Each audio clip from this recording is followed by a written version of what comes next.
Good morning, everyone. My name is Michael Brandis, and I'm a business and restructuring attorney at Sugar Felsenthal Grace and Helsinger in Chicago. I'm also the 2020 TMA Chicago Midwest Chapter Vice President of Education. I would like to start by thanking our host of today's virtual meeting, the Education Committee. Special thanks to Chris Cianella. All of you have been muted, but there's a Q&A feature at the bottom of your screen, not to be confused with the chat feature, to ask questions throughout the program. Although with this many in attendance, I caution that Steve may not be able to get to all of them, but we welcome your questions in any event. Please note that the evaluation will be sent right after today's program with a link. It will take no more than 1 to 2 minutes to complete the evaluation, and CPE credit will be available for today's presentation. In order to get CPE credit, you will need to fill out that evaluation. We have more than 180 people registered for today's event, and I suppose that says a lot about where we are in the crisis. A lot of you in attendance are non-members, so for those of you who are not as familiar with the Turnaround Management Association, we are the most professionally diverse organization in the corporate restructuring, renewal, and corporate health space. I want to give special thanks to our sponsors whose investment in the TMA allows us to put on special programming like you see today. Because of them, we have hosted over 30 virtual events. They are the lifeblood of our chapter and we truly value their support. If anyone wants to become a 2021 sponsor, please reach out to Chris or Sue at Glatz Management Services. We recognize that our sponsor firms and their professionals, whether restructuring attorneys, financial advisors, turnaround consultants, lenders, capital providers, liquidators, or everyone else in the turnaround industry is on the front lines of managing the financial fallout of this crisis.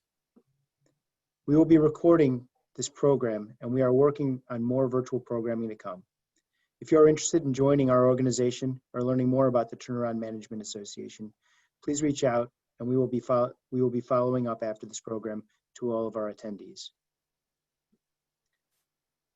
We have several important and exciting upcoming events.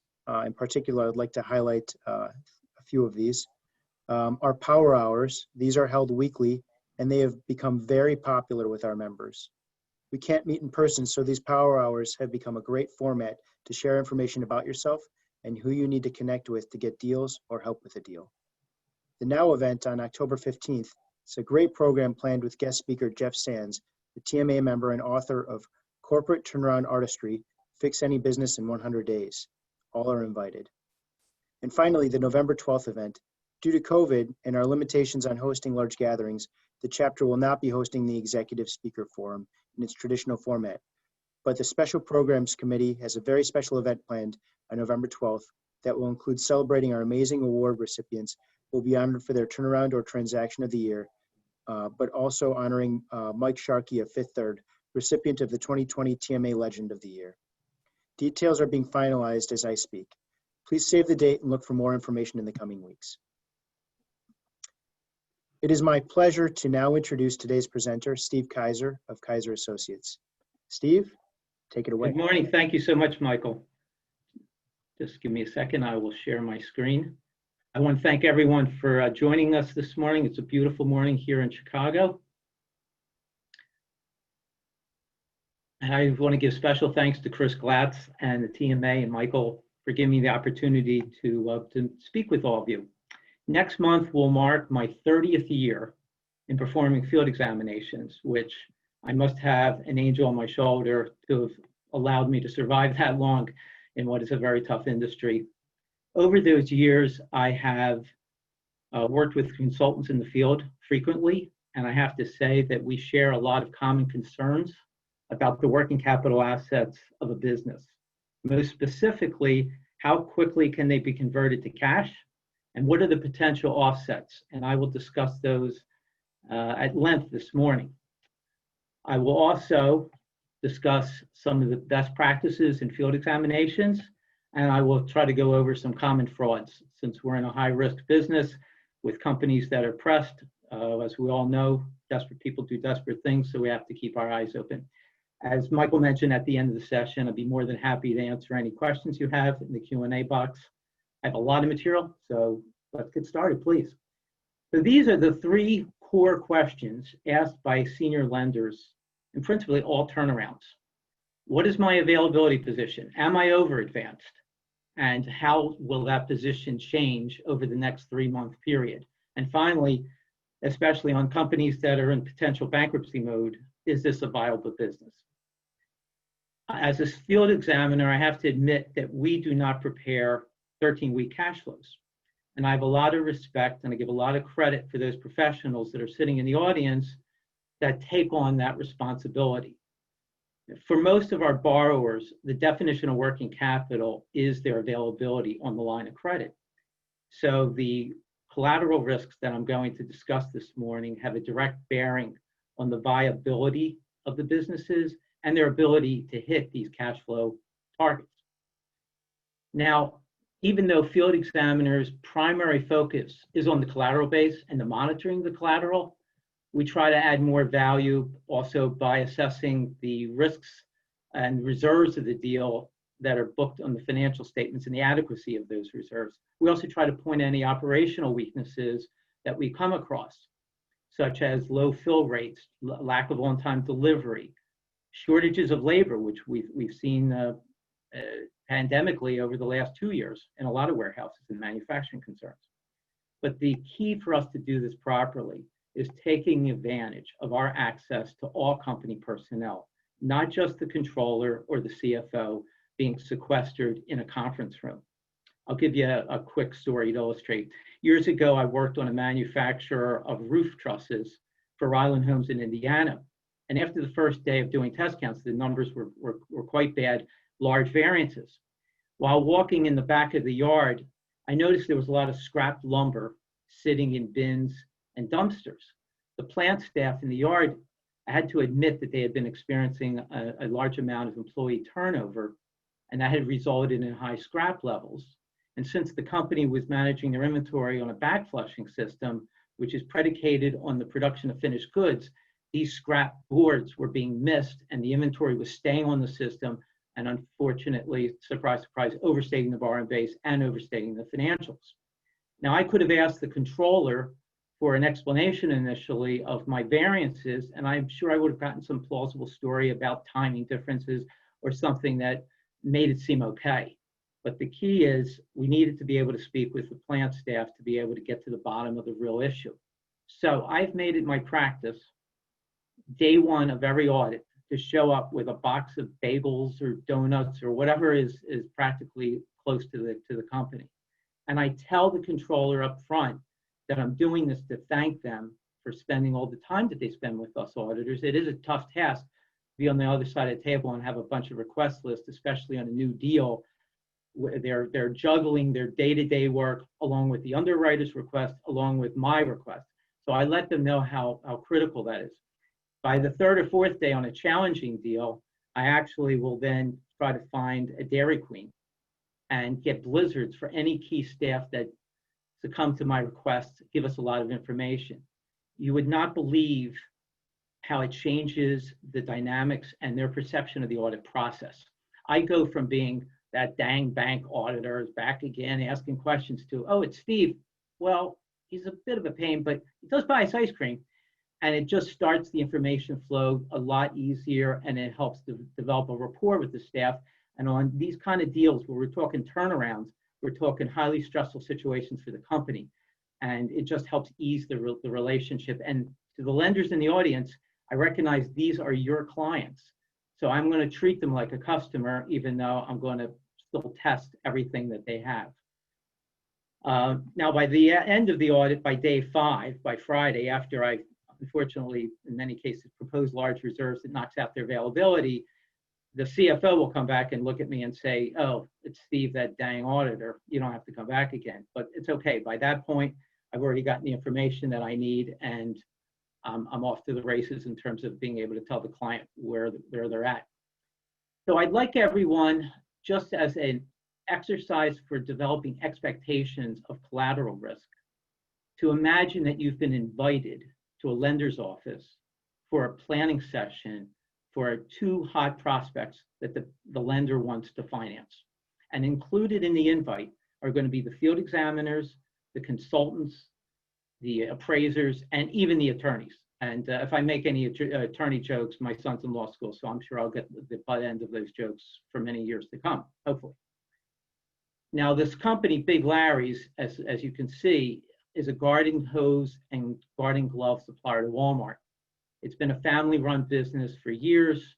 Last couple of years, they've been suffering losses, and not uncommon to a lot of the country, they've been experiencing a lot of supply shortages.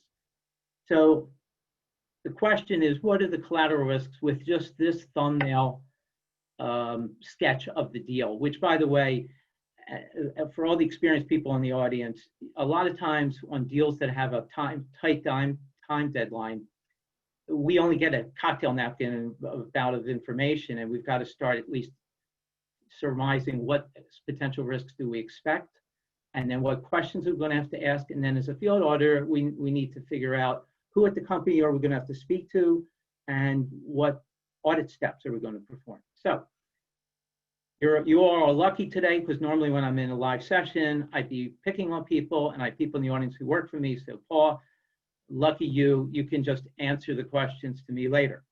So what expected collateral risks for a supplier to Walmart do we typically see? Certainly all the allowance programs, right? We all see that for any of the big box suppliers. Chargebacks as a byproduct of those. And again, these are the expected collateral risks. We have deals that have large allowance programs, and we've seen many suppliers that build these allowances within their pricing structure. And so the dilution, and I'll define dilution for those of you that don't know, it's non-cash credits to AR divided by sales. And it's a way for the lenders to monitor their collateral base. The dilution numbers may be lower if they build it in their price, but going into a deal, we need to have the expectations of these risks that I have on the screen. Returns. Now, if the company's having problems with their suppliers and they're delivering product in June for a lawn and garden deal, we certainly expect that by the end of the season, the sell-through at the retail level will be low.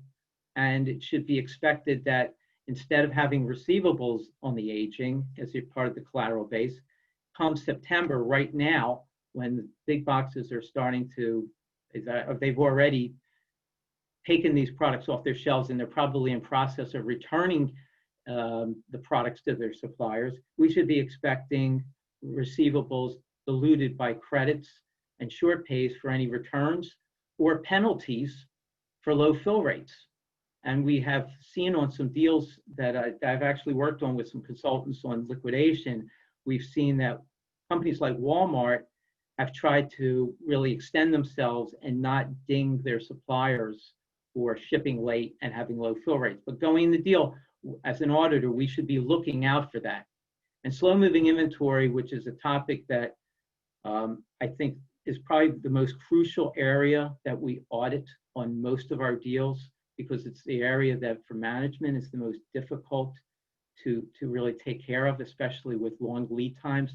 Companies buying from Asia, it should be expected that we're going to have slow moving inventory. Walmart, for a lawn and garden business, will typically start to work up their new plans for their stores, what they call their planogram. They'll figure that out come August and September. So most of your borrowers, lenders, at this point should have a pretty good idea of what products are going to get discontinued. And therefore, in looking at slow moving inventory, they're probably in process now of discontinuing those with Walmart and now having to sell them to other dealers. And that certainly can come at a cost, and that certainly can potentially have a large discount. So questions. So we go into, as a planning process for a field exam, we come up with some of these expected risks. And these are only a few. There's more. There's dating terms. So I'm just trying to hit the high points. So we have questions now for the controller. So in this mock planning session, I go out into the field the next day. I meet with the controller. I hand them some donuts. And I ask him about these allowance programs. And the question that I start with is, who at the company has a listing of all these programs along with all the terms and provisions? And those terms include critical items like, how quickly are these allowance programs paid out? Are they paid out monthly, quarterly, or what I consider to be most risky, are they annual? And the number can certainly build. Are they paid by cash, or does the retailer, which I know most of you are thinking they take the deduction, which they generally do. Generally, Walmart, Home Depot will deduct each month for their rebate co-op advertising credits. But I've also seen plenty of deals with companies like Ace and Lowe's that they do negotiate an annual program and they do pay it in cash. So now we meet with the controller. He says, don't worry, Steve, all your credits are taken care of. I track everything with accruals on my books. My accruals are perfect. You don't have to audit any of the numbers. They're all flowing through dilution. You don't really have to dig into our allowances as far as what we accrue on our balance sheet. And I turn to him and say, listen, buddy, I trust you, but as someone once said, I have to verify this information. So now we turn to, well, what audit steps do we perform to really determine what the true exposure is to the receivables? And exposure being, how much at the end of the year am I going to collect on these receivables, and what's going to come back as a short payment from Walmart that they're going to debit and deduct. So one way of looking at how to audit this is to put yourself in the shoes of the controller of a very cash-starved business and think, well, God forbid, what if they were wanting to hide this information from us, or they suffer amnesia and they forget about their allowance programs and they tell us they don't have any. And in many cases, I would say companies may have sloppy records. They may not intentionally be hiding this, but it's not the controller's job to give auditors and underwriters and consultants a roadmap. And I'm sure you guys have plenty of your own war stories. So what's the first spot we would look for with what the exposure is today for future deductions for these rebates and allowance programs? We would look in the accrued expenses. And most critically, we would look in the allowance accounts, but we would also check places like accrued expense other, miscellaneous, suspense accounts, anywhere that could be hiding this. Even things like unvouchered payables, which is really should have not have anything to do with an allowance program. It should be a trade payable. We still want to look in the details because with cash-starved businesses, contras tend to grow. We've seen this on a lot of the workouts. I've seen it in ABL for the last 3 decades. Contras tend to grow right before a company gets bankrupt. It's a natural byproduct of the company being stretched with their vendors. They turn to their customers for help. The customers pay the vendors direct, and they supply the goods, and there's a deduction taken for what the customer has paid for the material. We should also check the outstanding checklist, just in case there's a payment to a customer for whether it's a rebate or any contra. We had a deal years ago. The company had a big real estate tax bill. This was a tissue manufacturer. It was a mill in northern Wisconsin, and they didn't have the availability to cover the taxes. So what did they do? They wrote a check for the contra offset that they were petrified the bank was going to reserve and put them in over advance.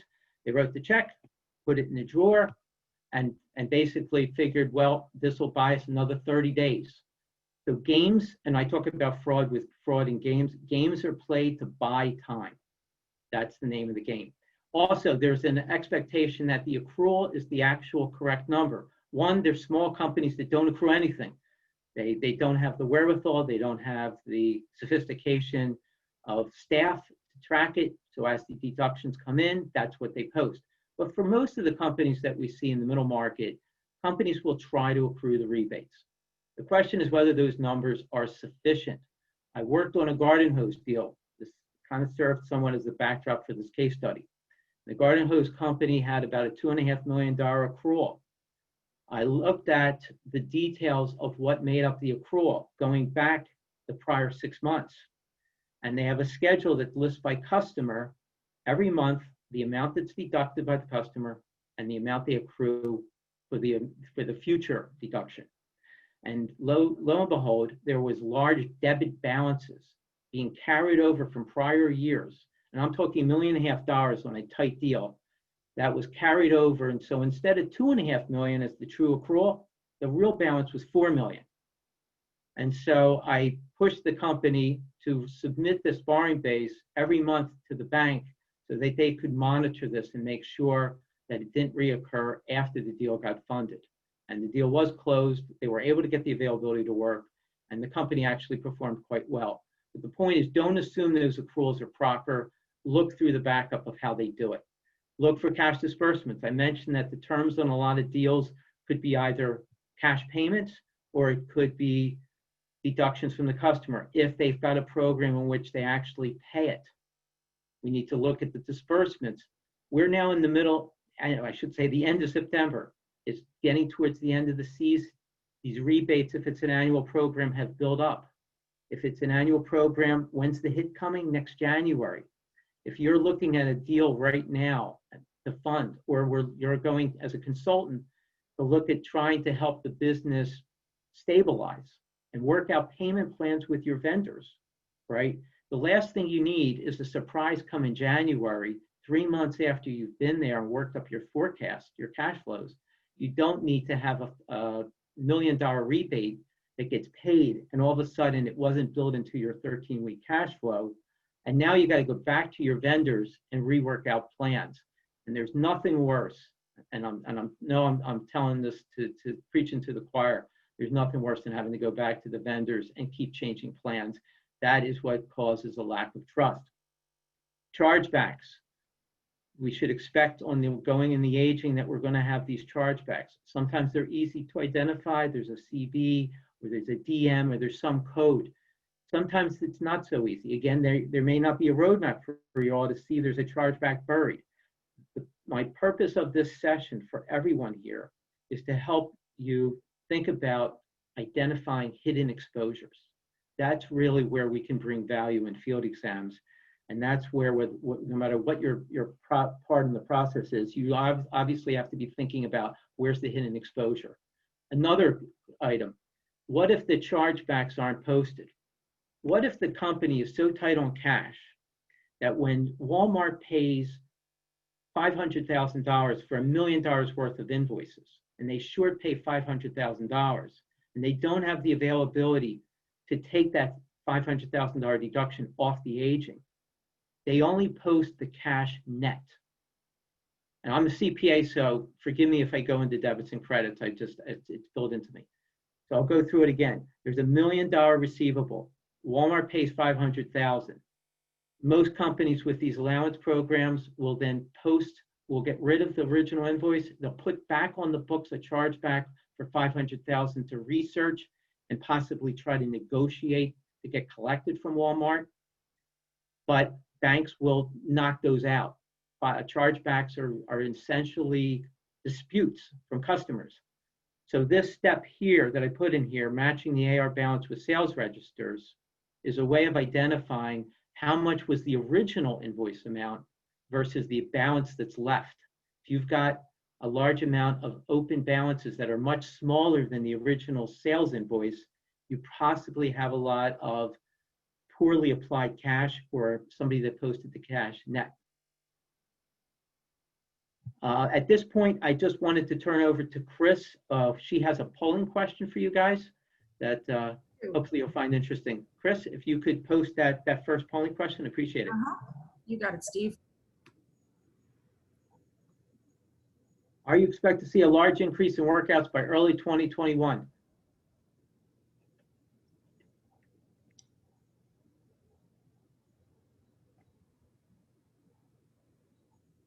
And I will present the results and shortly. We still have plenty of people. Hey, do we have an optimistic crowd out there, or do we have a lot of realists? I would say we have a lot of realists out there.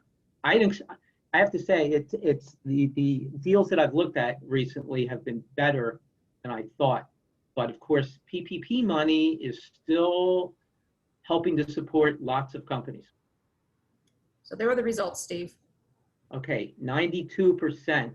Yes, we're expecting a large increase. So I guess tell your cats and dogs and children at home, you'll see them in a few years. Okay, next case. So we have a tier 2 auto supplier, Herbie's Brakes. They've been in business a long time. They manufacture brake pedals and GM platforms. I'm giving you very little information here because, again, I want you to, and I don't care if you've been in the business 40 years like me or you've been in the business for 4, we always have to get our brains re-exercised. So we'd have a lot of questions, just like in the first case. We need to first come up with expectations. But in a deal like this, there's a lot of deal risk issues that we want to know about. I said GM platforms. Okay, well, what kind of cars are we talking about? Are we talking a Chevy Silverado? Are we talking about the Chevy Impala, which was discontinued, I believe, last year? Does the company's parts, are they sole source or dual source for GM? Are there multiple competitors that are also supplying it? GM learned their lessons years ago with their bankruptcy, and I believe they've been trying to dual source more. Certainly that was important when COVID hit. We'd also want to know what kind of contracts they have. Where are they with the expiration dates on those contracts? Are we providing a part and GM's is dissatisfied? They've already sent a tool to a competitor. They're ready to replace us. And the company's making money today, but they're not going to make money in 2021. So there's lots of basic core questions like those. The first expected collateral and cash flow risk. And I think of cash flow and collateral as, in many cases, they run hand in hand. If we have large amounts of tooling invoices in our aging, those tooling invoices most likely are going to take a while to collect. The bank is not going to want to lend on the tooling invoices because of the difficulty in collecting. Most tooling programs are billed in 3 stages. First, they're billed up front as a deposit when the PO is struck.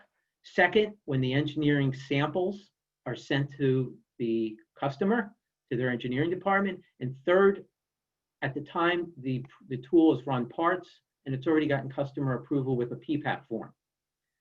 Unfortunately, I've seen a lot of companies, and I'm sure you all have too, that the company does not wait for the PPAP in order to post the invoice on the aging and put it on their financials, recognize revenue, and try to borrow on it.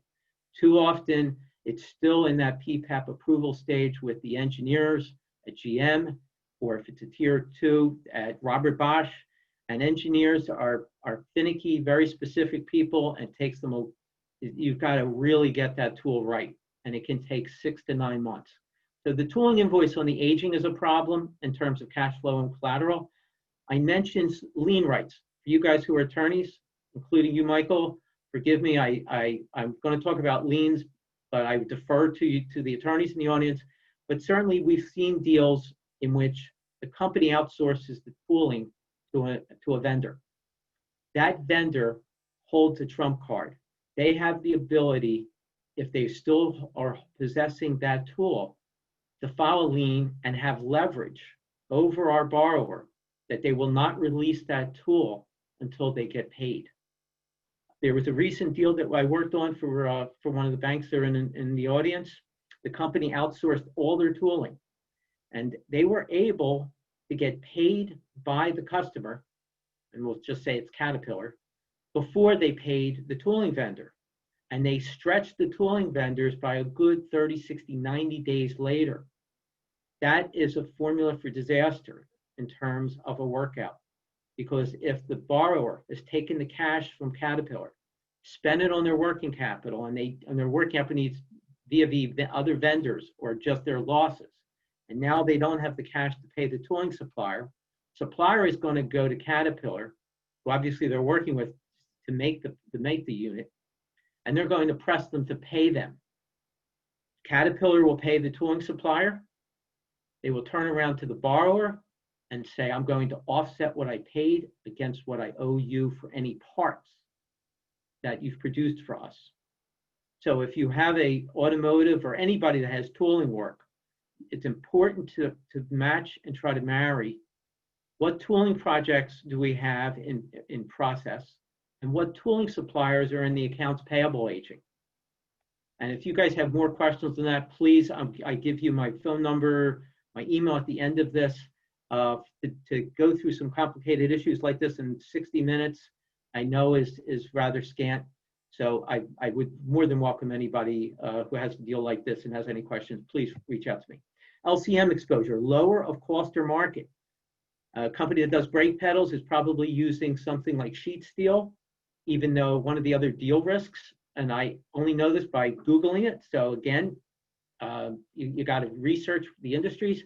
There's certainly been a shift by the automakers to go from steel to aluminum. So how much steel do we have that's in our inventory, and how heavy is that position versus the actual demand that's out there? Is the demand going to continue to drop and go towards aluminum? Certainly important. If the commodity market, I talk about GP analysis, gross profit. If the market has dropped in steel, if you are right, and we have a large increase of workouts, and the economy softens in 2021, and demand for steel drops, you should be doing a mark-to-market analysis by looking at places like American Metals Market and seeing what's the current market price and how does that compare to the borrower's cost. Is capitalized overhead overstated?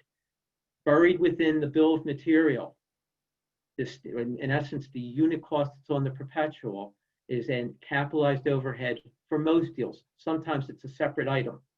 If that's the case, the question is that overhead number overstated? If their sales have dropped in half, they are allocating the same fixed cost to less units in the inventory, and that overhead could be massively overstated. One way is, just like I said, with the raw material and the steel, we should be doing heavy gross profit analysis to determine if that overhead number is reasonable. And bill of materials, I talked about that lumber yard. That's really what I'm referring to. The companies, like these automakers, if they've got a complicated part, the bill of material on any new parts, a lot of times it takes some time and effort and trial and error to get it right.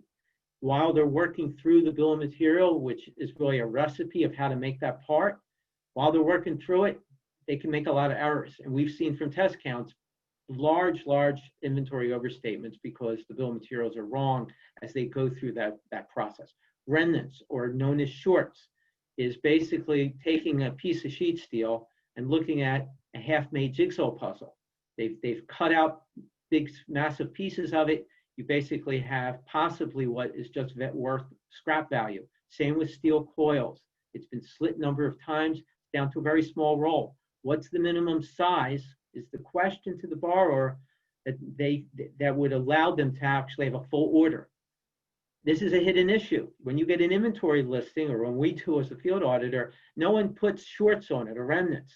You've got to hunt this out. You've got to anticipate that somebody that is a steel fabricator may or should have at least some amount of shorts or remnants in their inventory. And finally, processors, again, dangerous because they've got the leverage of the inventory, and if they haven't been paid, and the rumor mill led by a competitor is that our borrowers going out of business, well then we need to know how much of the inventory is at these processors, and are there bottlenecks in the production process as a result. So lots of issues to go through. Red flags. So now we've done our expectation exercise. Now we start looking at the trends. The borrower starts sending us, the prospect starts sending us. Either way, the statistics of how the AR is turning. Definition of turnover, by the way, is beginning of month AR divided by cash times 30. That's your monthly turnover calc. I highlight this to you guys because this is not based on sales. It's not AR divided by sales, your classic definition that is taught in Accounting 101. This is divided by cash. Why? Because if their company is pre-billing, and I'll talk about pre-billing shortly, if the company's pre-billing, then the cash is not coming in, and they're just billing invoices, crediting off and rebilling it, and it's just churning the same invoices. So these are red flags that there is a problem. Slowing turnover, larger AR days on hand is a classic problem. But if AR turnover is unusually fast for the industry or the season of the year, that means we better look into what's included in that cash number, because there may be distortions due to intercompany receivables that are getting basically booked and credited off 30 days later as part of just the normal intercompany process.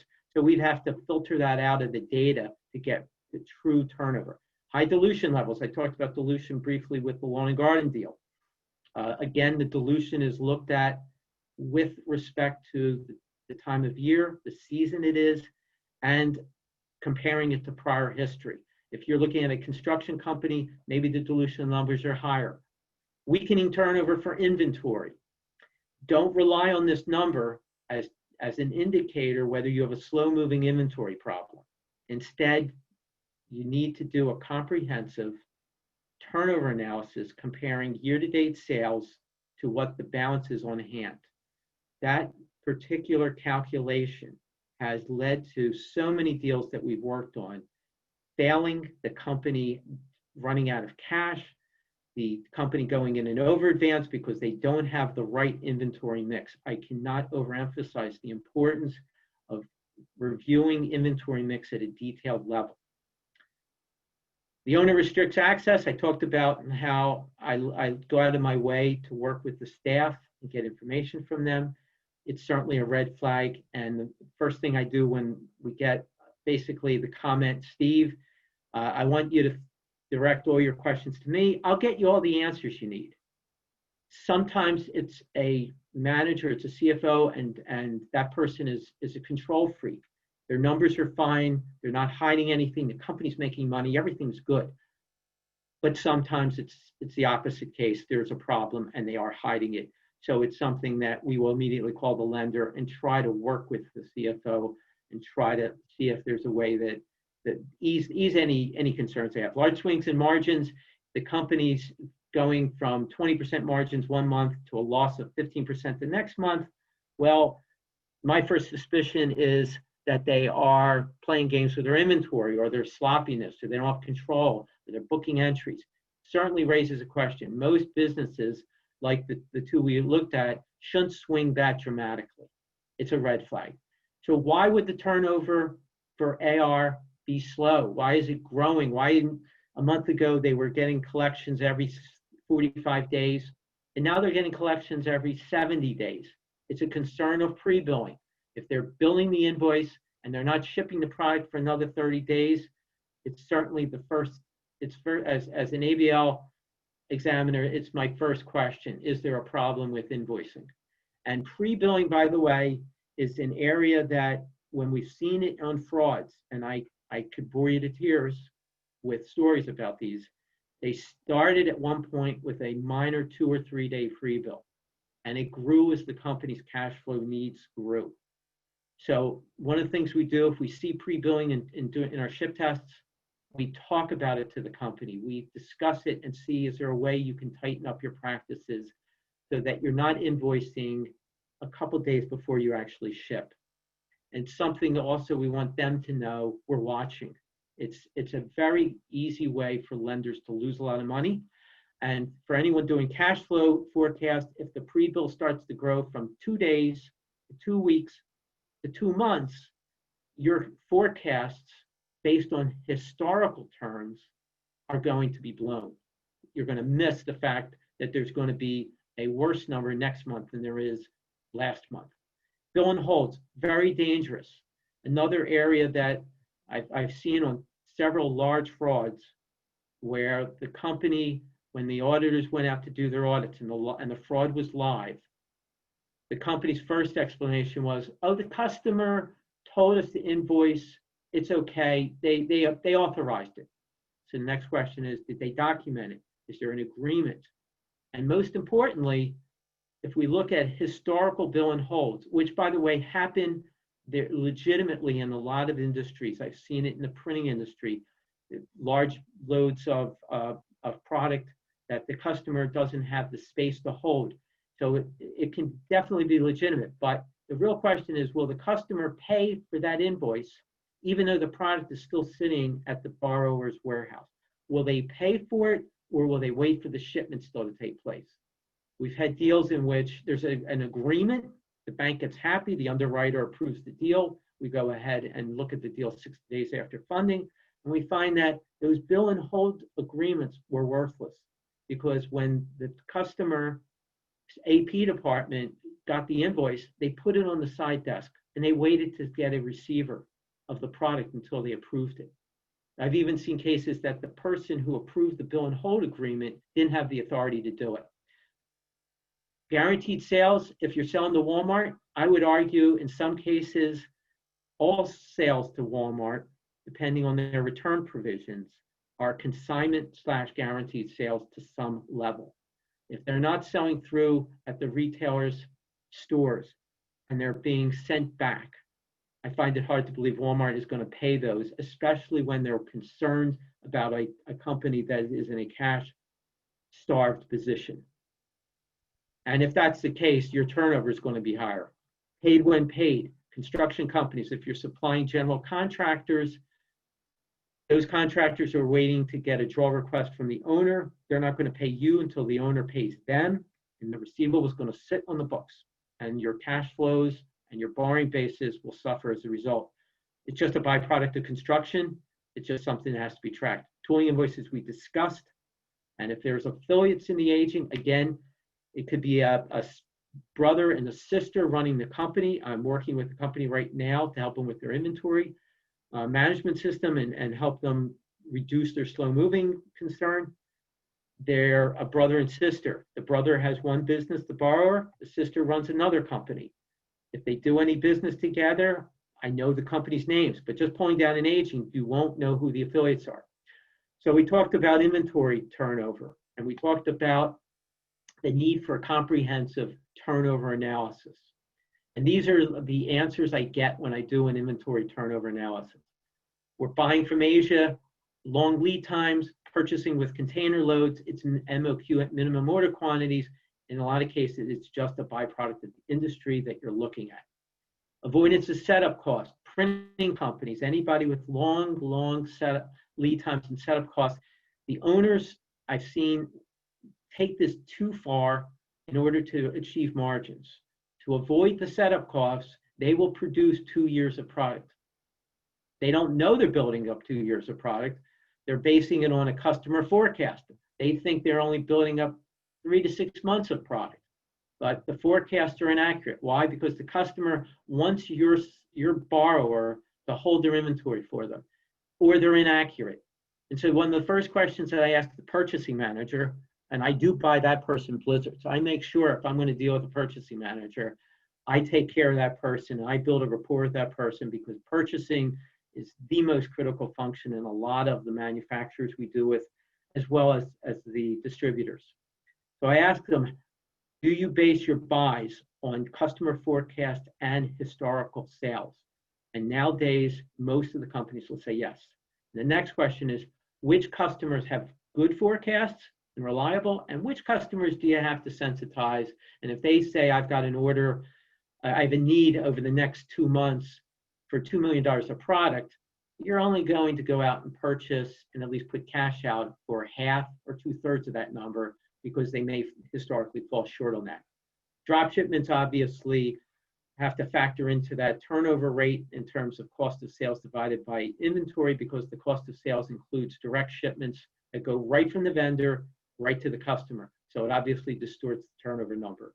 And related party suppliers worked on a number of deals in which we see inventory growing even though their demand is dropping. And the question then is, are we actually funding a parent company who really needs us just to buy the inventory to keep them afloat? So before, I lost a major customer, which is pretty straightforward. Before we get into 13 weeks, Chris, if you could please, we have another polling question. Sure do. Let me grab that. And here we go.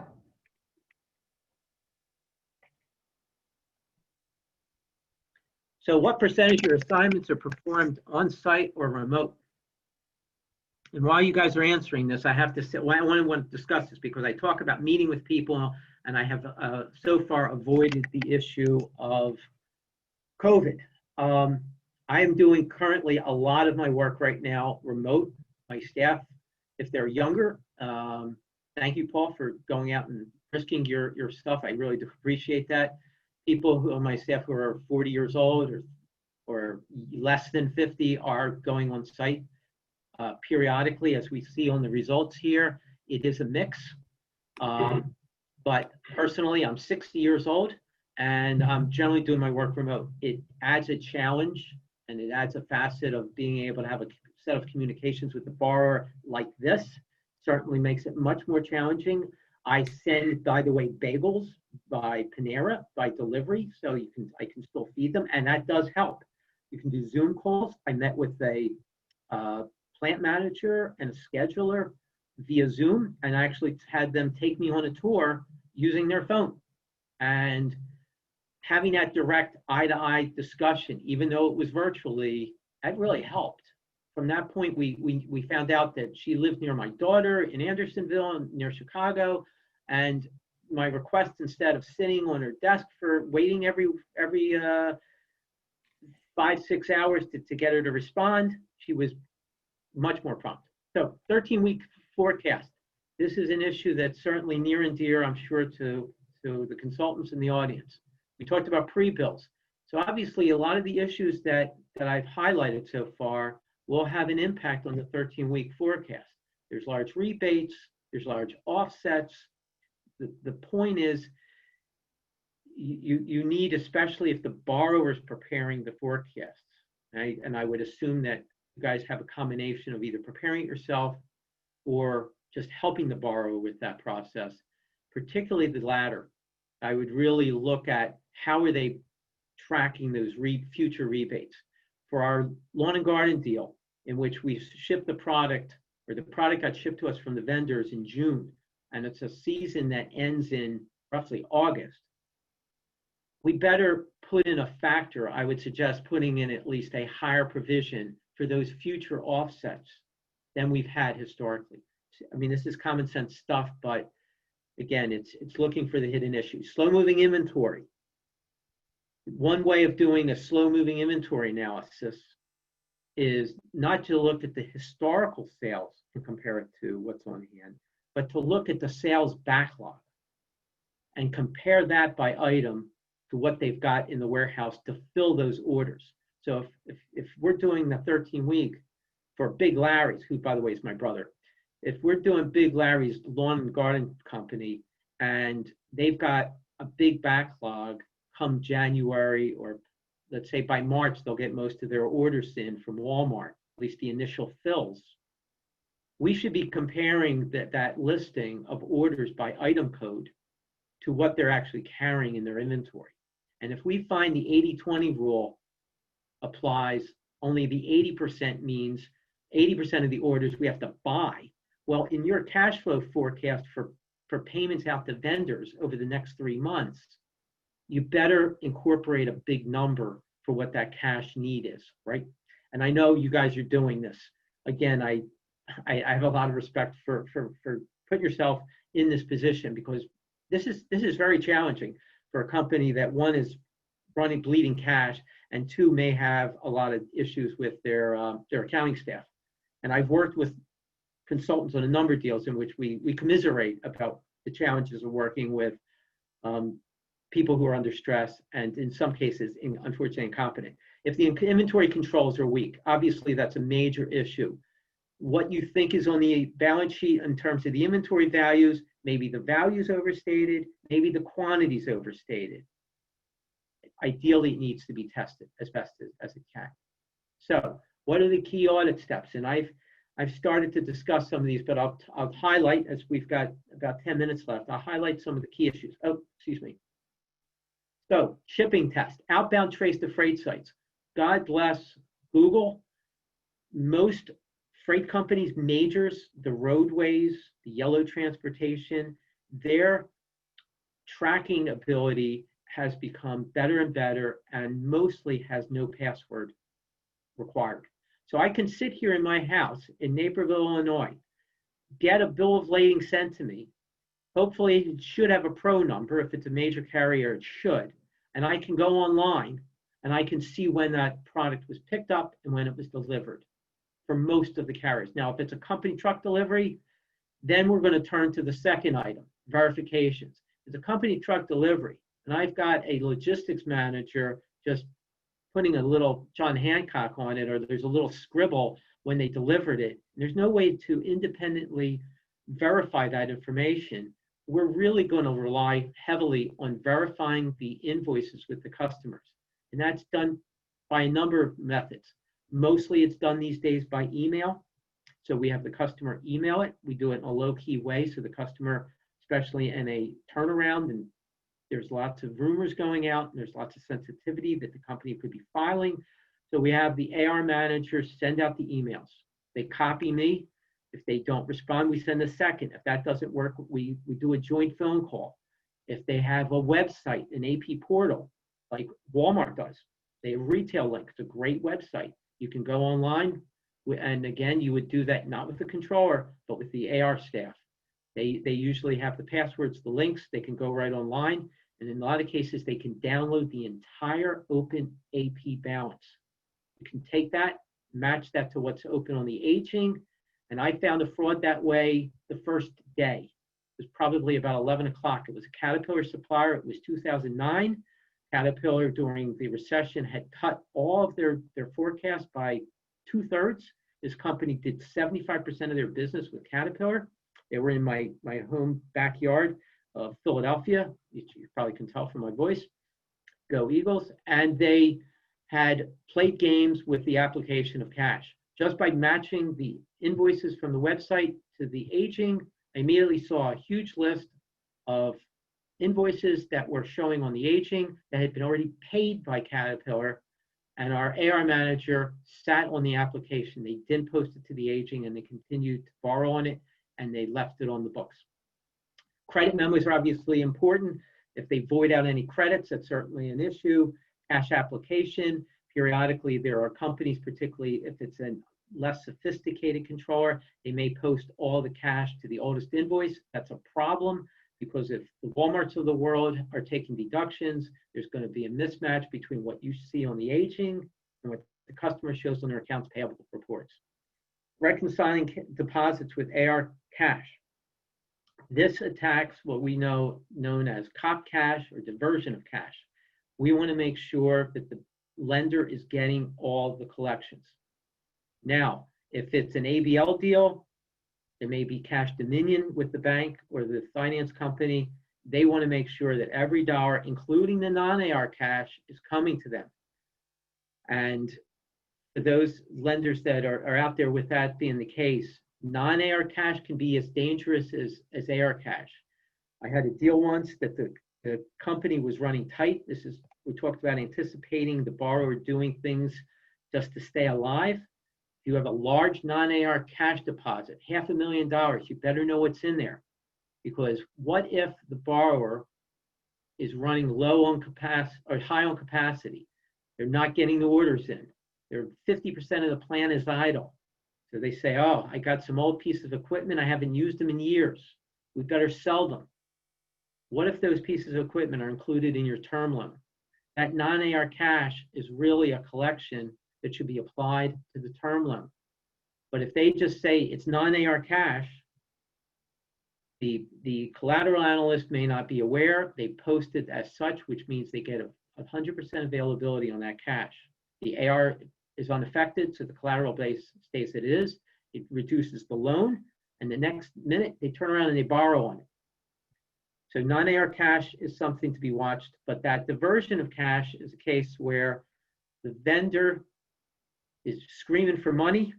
So the controller calls up their biggest customer and says, listen, instead of sending the cash to our normal PO box, which is via the bank, instead, here, I'm going to give you wiring instructions. I want you to pay Nucor Steel. And that can happen because the vendor, in many cases, is calling the customer and telling them, I'm not getting paid. We're 75 days outstanding. They're creating noise. Now, if we're weeks within a bankruptcy, I realize for you guys who are very versed in bankruptcy law, you would say, that's a preference item. And it very well could be. We had a case like that with a Walmart supplier. They sent them sheet steel to be fabricated for their warehouses. 2 weeks before filing, Walmart sent a wire of $1 million to the steel supplier. Fortunately, it was detected and it was thrown back out. And basically, it was a preference item. Forgive me for talking bankruptcy law. I'm out of my depth. But in this case, that is what I mean by diversion of cash. That all the cash goes to the bank turns around and then advances on it. We talked slow moving inventory. Cost tests are obviously important. If you have a related party supplier, cost testing is kind of meaningless. They're going to hand you, or they hand the auditors, a vendor invoice. And this goes true with the CPAs when they do their year-end audits. I spent over 12 years at BDO Seidman doing financial statement audits, so I know what the CPAs do as well. If you've got a related party supplier, the key audit step is gross margin analysis. We want to determine if that related party supplier is charging the company an arm's length third-party price. So if possible, we're going to try to match up the vendor invoice from the related party supplier with, hopefully they source it from other outside vendors. If not, we may have to rely on looking at the margins. Is that a normal expected margin for that type of business? We had a company, one of the banks that I worked for in the past, that had plumbing and faucets. We had to look at it and say, well, what would we expect that kind of industry to have? What is the rest of the inventory yielding for margins? We talked about test counts. Obviously, payroll taxes, huge issue if they get delinquent. So again, they go back to the accruals. We've seen delinquent taxes buried in the accruals. Sufficiency of reserves, talked about that. Non-accounting contacts, we only have a few minutes left. So IT, huge person, purchasing, huge person, but I've gotten good information, especially from like a tier 2 or anybody that's doing heavy manufacturing. The QC department generally is ignored by most auditors. Certainly if you're sitting in your offices, it's an area that lenders would never get access to, but that person could tell you an awful lot. And in terms of workouts on the deals that I've talked about with frauds, in which they obviously were in that mode and they had consultants in the house, we found, and the consultants found the same, that in many cases, people who worked in the plant, people who dealt with customer service and got all the complaints, they knew what was wrong with the company. They had really good ideas. The problem was the owners, the CEOs, the COOs, in a lot of cases were so busy just trying to survive, as well as some cases their ego would not permit them to listen to their own staff. Too often they didn't listen. So it's just an area that it's human nature. And finally, frauds and games. We talked about pre-billing. We talked about diversion of cash, bill and holds, and credit rebills to refresh the aging. If you're not familiar, most banks and finance companies will lend up to 90 days, depending on the deal. Whatever the criteria is, it's very common that there will be an invoice that's credited out if there's a mistake and rebuild. That's normal. I see it on most audits. If it's credit and rebuild and it's a couple weeks later and the company has lots of availability, not a concern. But we've seen cases, and I have one with one of my clients who's sitting on the other end of the phone. The last year when I did the audit, they had an invoice they booked long before the customer had approved the project. They never shipped it. The project hadn't even been approved yet. It was a large invoice. They needed the availability. 90 days later, they were still trying to get approval. So they rebuilt it and they borrowed on it for another 90 days. They waited until they had enough availability from other events to be able to say, oh, whoops, I'm so sorry. I'm sorry, banker.